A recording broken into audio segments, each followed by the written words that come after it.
Let's look into the power and secrets that lived in the worst kings and queens in Bible history.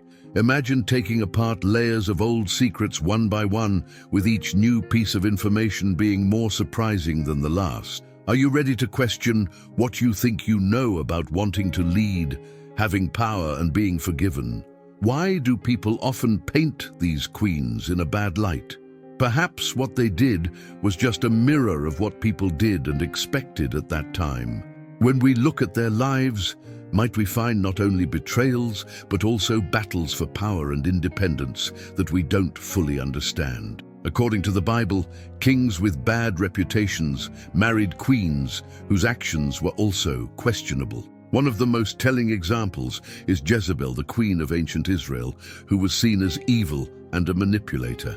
Her marriage to King Ahab started a time of God worship in the kingdom that had never been seen before, even though the Bible says that partnerships with pagan people are wrong. Jezebel, who was from Sidon and was Itobal's daughter, did a lot more than just be his wife.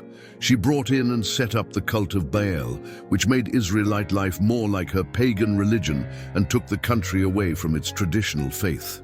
What they did was not only against religious law, but it also went against the established order of power and religion. Scriptures say that Ahab was one of the worst kings because he not only followed Jezebel's practices and worshipped idols, but he also made a number of choices that made him even worse. During Jezebel's 22-year rule, her impact was steady. It reached a peak at Mount Carmel, where prophets of Baal fought with the prophet Elijah in a very important spiritual and political event. The Baal cult was complicated, and it was very different from one place to another. Jezebel made it fit the Israelites' needs. Many pictures of Baal showed him with strong and fertile features, like bull horns. This showed how his cult was common and flexible across countries. The stories of Jezebel and other biblical queens like her make us think about the lines between right and wrong, power and sexuality. By looking into their shady lives, we are asked to think about the many sides of history and religion. Each story is a fabric of events and points of view, and the real picture is often deeper and more complicated than simple stories let us see. By looking at these historical people again, we can see not only examples of evil, but also signs of strength and impact that go beyond pure evil. This gives us a fuller picture of how power worked in ancient times. Don't forget to like and share this movie if you are interested in continuing to learn more about the secrets of the Bible stories with us. We can give you even more interesting material this way. Also, if you're not already a part of our group, please subscribe to our channel and turn on the reminder campaign so you don't miss anything. Also, if you want to help with this job, please leave a super thanks. We can share more Bible stories and spread this message of faith and hope thanks to your gift. Thank you for your help.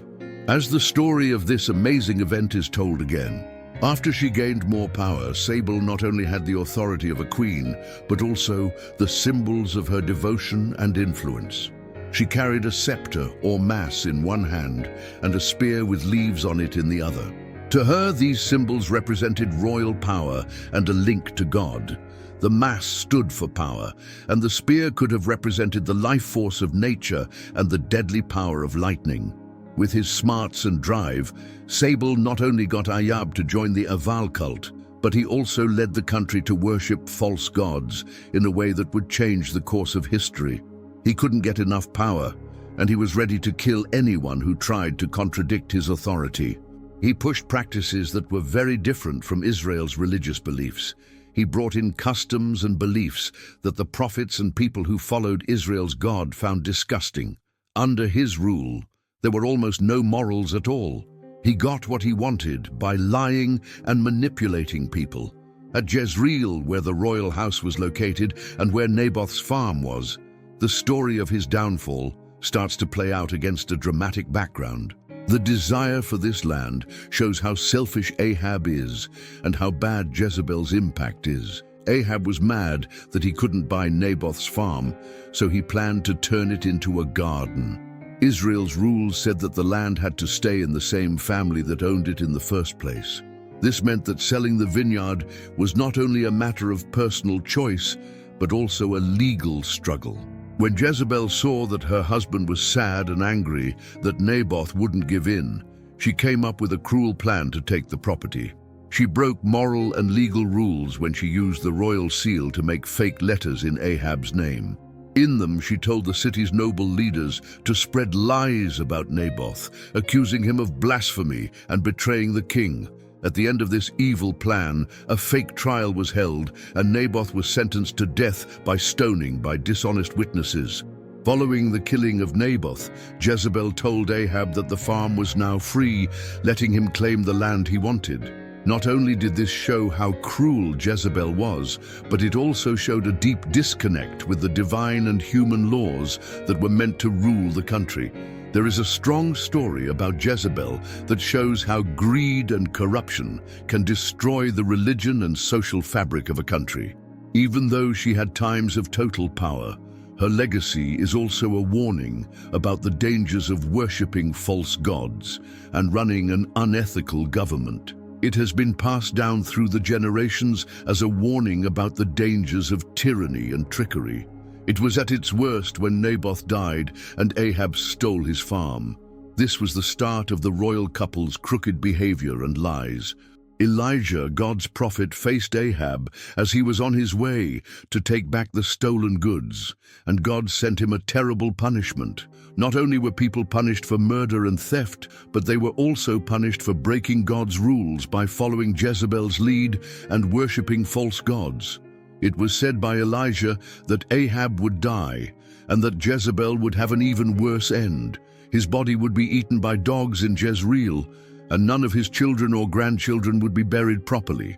It was clear from this statement that the king had become so morally bad that he had sold himself to do bad things, just like the Bible says. After a quick attack of fear and a glimpse of sorrow, Ahab bowed down before God. This temporarily changed God's plans. God said that her family would not face the harsh punishment while she was still alive, but after she died. Of course, this brief mercy did not stop Jezebel from doing bad things.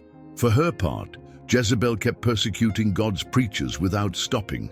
Many of them were to be killed by him, but the leader Obadiah was able to hide 100 preachers in caves and keep them a secret.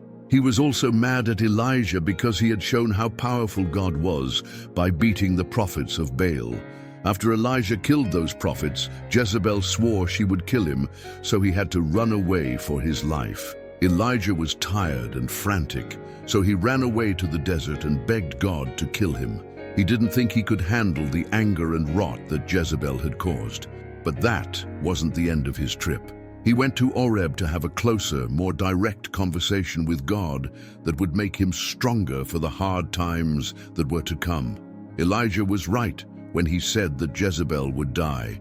After many years, Ahab was killed in a fight with the Syrians. Even though she was a widow, Jezebel kept her power and pushed God worship for almost 10 years after Ahab died. His downfall would not happen until you rose to power. Elisha, Elijah's successor, put you in power as a key part of God's plan to get rid of the cult of Baal in Israel. There was already a civil war going on when you was sworn in as king. Joram, the son of Ahab and Jezebel, was in charge. That violent change not only ended Ahab's corrupt lineage, but it also meant an attempt to return Israel's faith to its original purity. It ended a dark time of trickery and moral decline that began with Ahab and Jezebel's rule. You, who was in charge of the chariots for Ahab and his son Jehoram, became a key figure in that complicated story of power and betrayal in ancient Israel. His rise to power happened during a rough time with weak relationships and unchecked desire. Jehu, who was famous for being a great soldier, would bring about the fulfillment of the biblical predictions against the house of Ahab, ending Jezebel's bloodline. Jezebel's end was already set when Jehu got close to the gates of Israel. She had always used power from the background, so she looked down on Jehu and said that he was like Shimri, who killed her own lord. When Jehu answered, he was harsh and quick.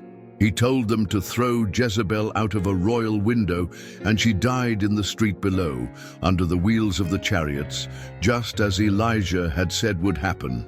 It was poetically fair that she was killed in the same place that Naboth was killed. In the same place that Naboth was abused, Jezebel had a terrible death. The fact that Jezebel died became a sign of how rotten and evil people were, and her name came to mean evil and sin. Over the ages, her bad reputation would last. She would show up again in later writings, like the Book of Revelation, where she is described as a woman who corrupted the faithful by leading them to commit immorality and worship. But Jezebel was not the last person to be wicked. Her daughter, Athaliah, married Jehoram and had a son named Ahaziah. She carried on the family tradition of trickery and worshipping Baal. Athaliah not only kept up the worship of Baal, but she also ran the kingdom in a cruel way, just like her mother had. During her time as Queen of Judah, she did many bad things that made her family even more famous as the most evil in Bible history. When Jehoram, king of Judah and Athaliah's husband, died, her son Ahaziah took over as king. He was 22 years old. Because of his mother, his rule was short and full of betrayals and plots. Unfortunately, you, who had just been crowned king, would quickly end Ahaziah's life and rule. He was determined to get rid of the power of the house of Ahab. You thought back to the prophesied words he had heard while working for Ahab when he met Ahaziah.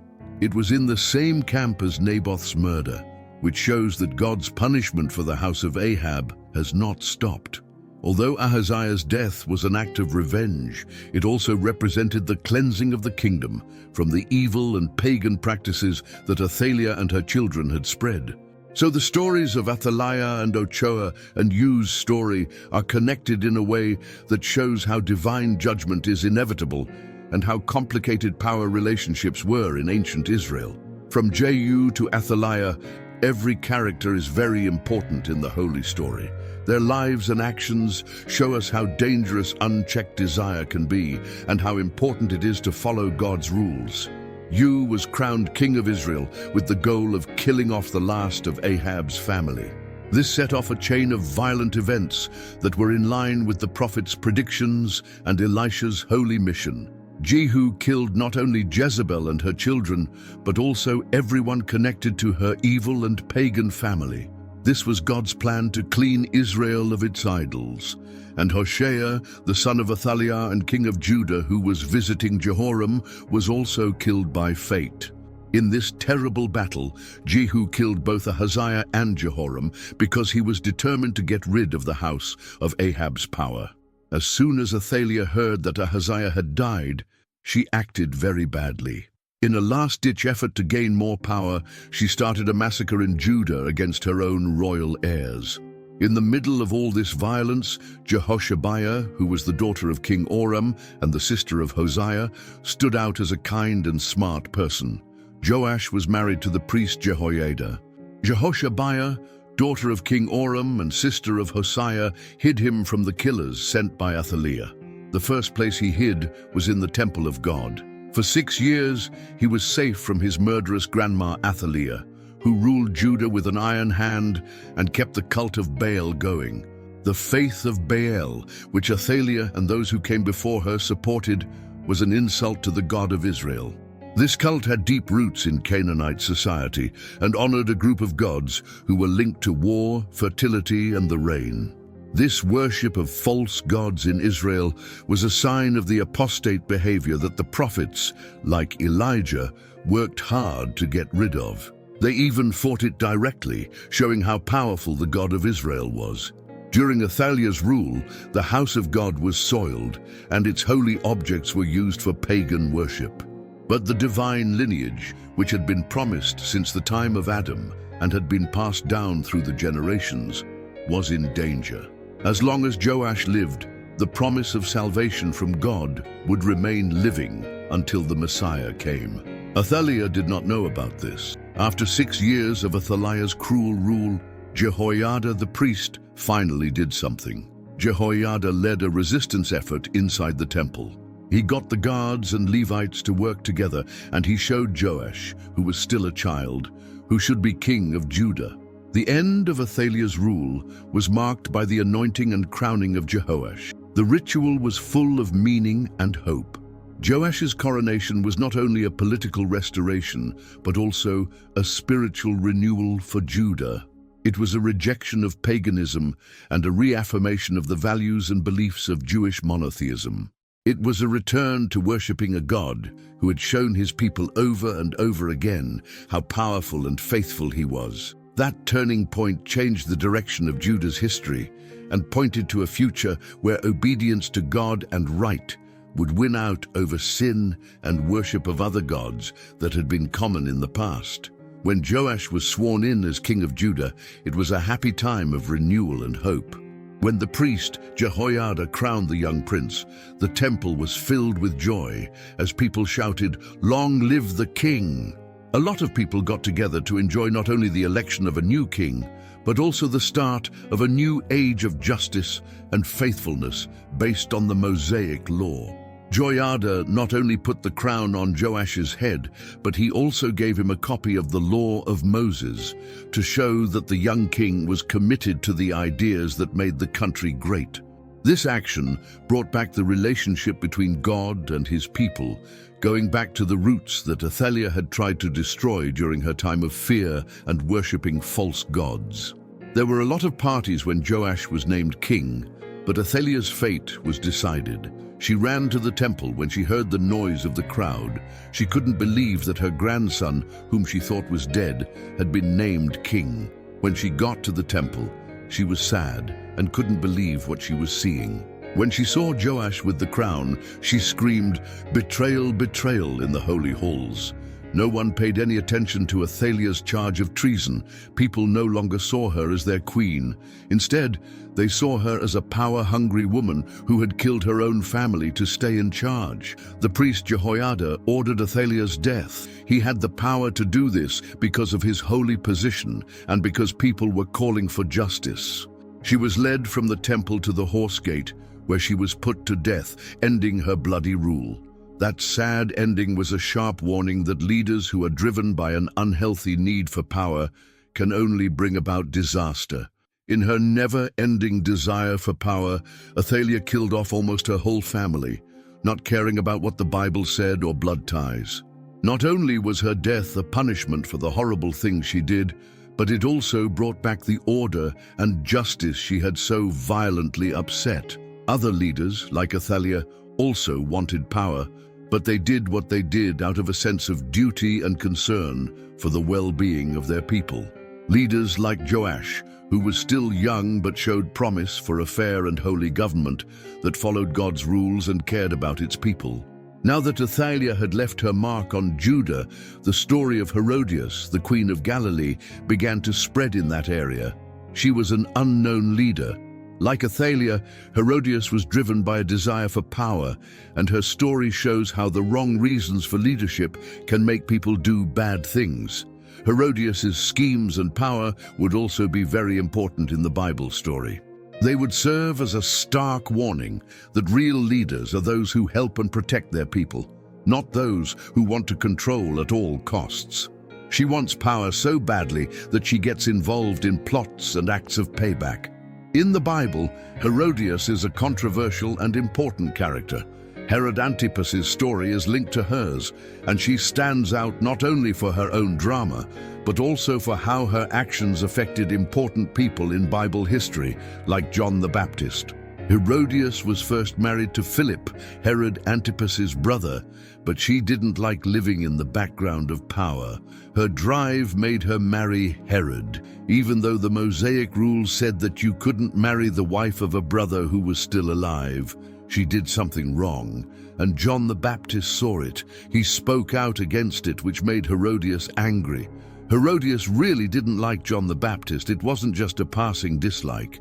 It was important for both governmental and personal reasons to do it. Herodias' already vulnerable situation in Herod's court could be thrown into chaos by John's presence and words, so she planned to jail the prophet.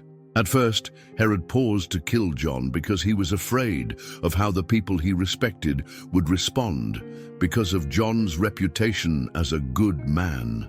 The fight reached its peak during the party for Herodias' birthday. The party, which was full of extravagant spending and showing off of loyalty, gave Herodias the chance she needed. Salome, who was the daughter of Herodias, did a dance that Herod and everyone else there felt was beautiful. Herod was impressed by his stepdaughter's performance and may have been boosted by the wine and the party scene. He told her she could have anything she wanted, even half of his country. Salome made a choice that would affect people for a long time after talking it over with her mother. She asked for a plate with John the Baptist's head on it. Herodias did not make this choice on the spur of the moment. It was a well-thought-out plan to get rid of a dangerous enemy. Because he had promised his friends that he would, Herod had no choice but to agree. One of the darkest and most important events in the New Testament is the execution of John the Baptist. It shows how dangerous it is to have total power and make vows without thinking them through first. Through her daughter, Herodias was able to not only silence a critic, but also make a dramatic and clear statement about her power and influence. Herod and Herodias continued to rule after John's death, but they could not shake the memory of how well they did before. The death of John the Baptist on the cross may have eased the conflict between worldly power and moral authority, a theme that comes up a lot in the Bible and serves as a warning of the long-lasting effects of choices made in times of peace and pride. As a dark example of how the desire for power can turn people bad, the story of Herodias is full of lies and murder.